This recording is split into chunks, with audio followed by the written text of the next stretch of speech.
Bismillahirrahmanirrahim. Assalamualaikum warahmatullahi wabarakatuh.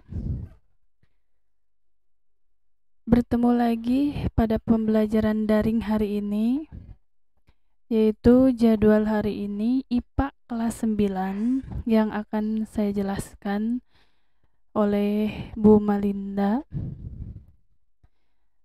Saya akan menjelaskan bab pertama di kelas 9, yaitu tentang reproduksi perkembangbiakan manusia.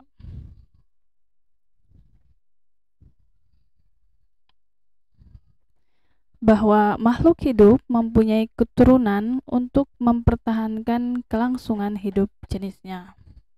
Nah, kemampuan makhluk hidup untuk mempunyai keturunan disebut berkembang biak atau disebut dengan reproduksi. Perkembangbiakan yaitu usaha makhluk hidup untuk menghasilkan keturunan, ya, yang sudah saya jelaskan tadi. Kemudian tujuannya perkembangbiakan ini adalah untuk melestarikan jenisnya dari kepunahan.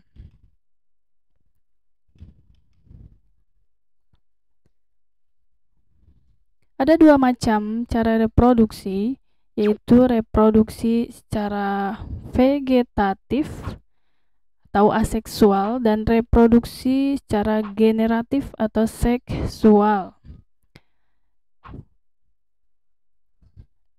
Yang saya akan jelaskan, Ibu akan jelaskan hari ini, yaitu secara seksual, yaitu peleburan sel kelamin jantan dan sel kelamin betina. Ya, bisa dilihat di depan bahwa ini merupakan proses fertilisasi atau perkembangbiakan generatif secara kawin. Di sini ada peleburan antara sel kelamin jantan dan sel kelamin betina. Ini menghasilkan sperma dari testis dan menghasilkan ovum dari ovarium. Kemudian terjadilah peleburan sel di antara dua ini dan menghasilkan zigot. Inilah yang dinamakan dengan perkembangbiakan generatif atau kawin. Kemudian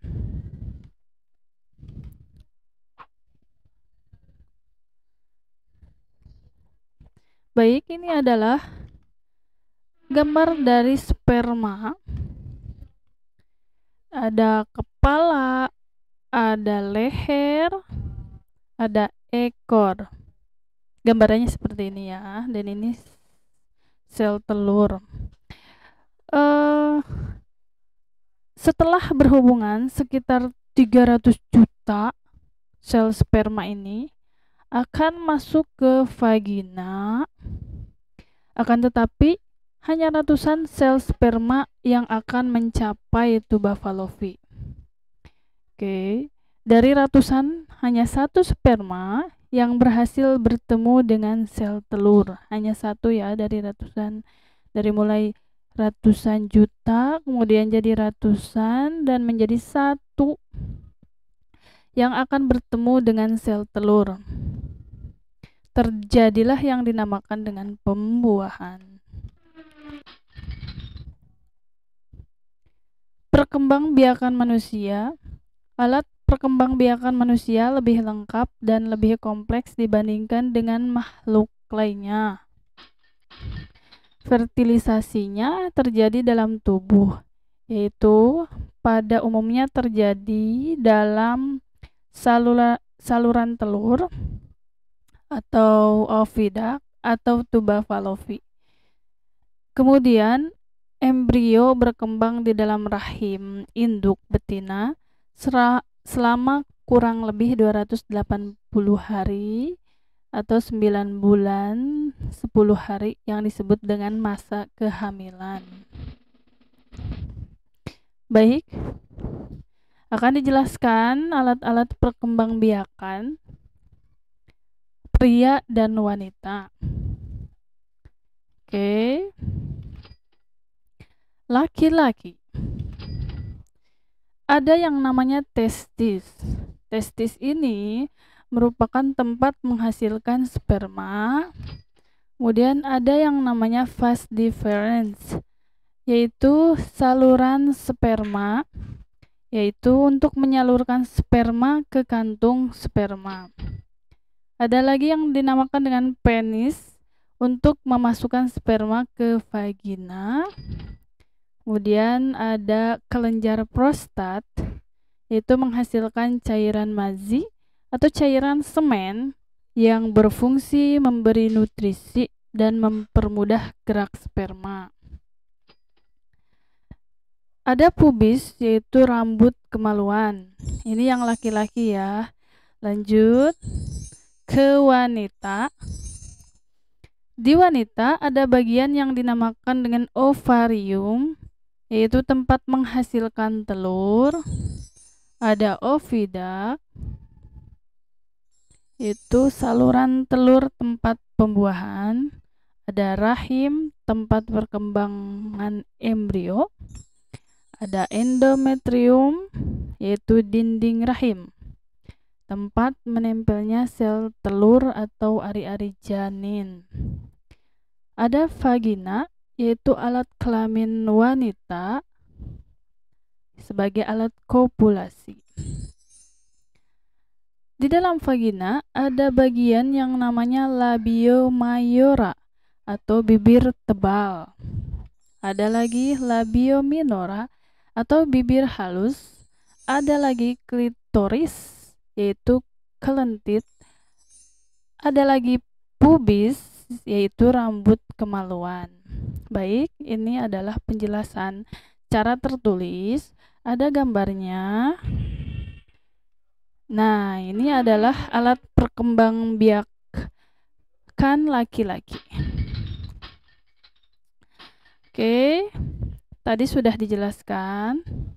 Ada testis, yaitu di mana letaknya? Nah, ini ya, agar kalian tahu. Kemudian ada vas deferens, yaitu nah ini. Kemudian ada lagi penis, yaitu yang ini. Nah, kemudian ada lagi kelenjar prostat. Kelenjar prostat ada di sini. Pubis, yaitu bulu-bulu tadi ya. Lanjut ke alat perkembangbiakan wanita. Oke, di sini sudah terlihat gambarnya. Ada ovarium. Nah, ovarium bagian ini. Ada oviduct. Oviduct bagian ini. Ada rahim. Ada rahim, nanti lebih jelasnya. Ada endometrium. Ada gambar kedua ya, nanti akan lebih jelas lagi di dalamnya seperti apa. Endometrium ini adalah lapisan terdalam pada rahim dan tempatnya menempel pada ovum. Menempelnya ovum ini ya, yang telah dibuahi. Ini merupakan tempat menempelnya ovum, itu di rahim, namanya endometrium. Kemudian vagina, ada labio mayora, ada labio minora, ada klitoris, ada pubis. Nah, ini bagian di sebelah sini ya.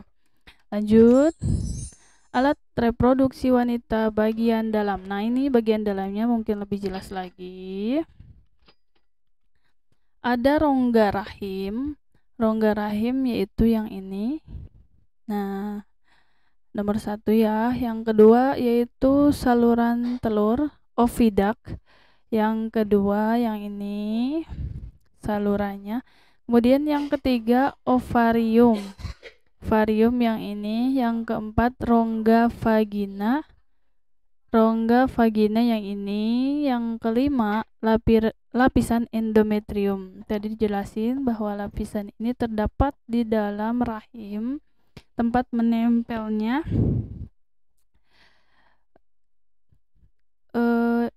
ovum yang telah dibuahi di sini ya. Lapisan endometrium. Lanjut.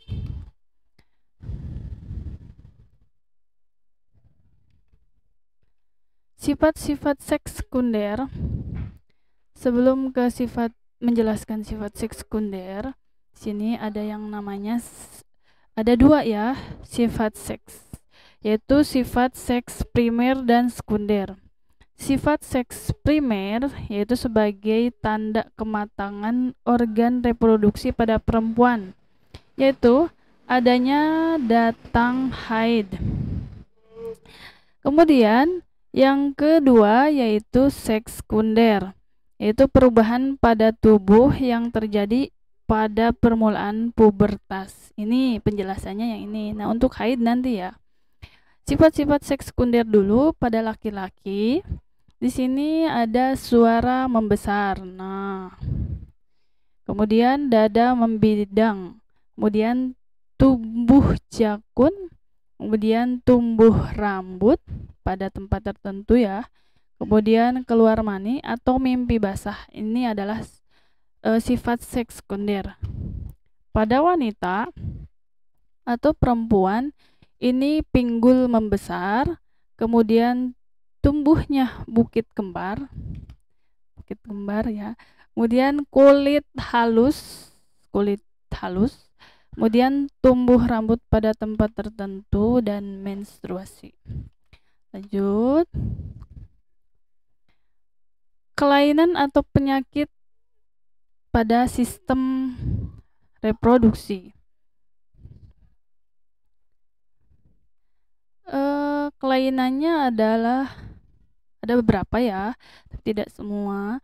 Ada gonorrhoe atau chlamydia disebabkan oleh bakteri, ada herpes disebabkan oleh virus, ada keputihan merupakan infeksi dari jamur, ada kencing nanah atau sipilis disebabkan oleh bakteri, ada vaginistis yaitu disebabkan oleh infeksi vagina oleh jamur, ada AIDS disebabkan oleh virus HIV, ada bisul kelamin disebabkan oleh virus HPV, human papilloma virus, ada kutu kelamin yaitu disebabkan oleh kutu. Nah,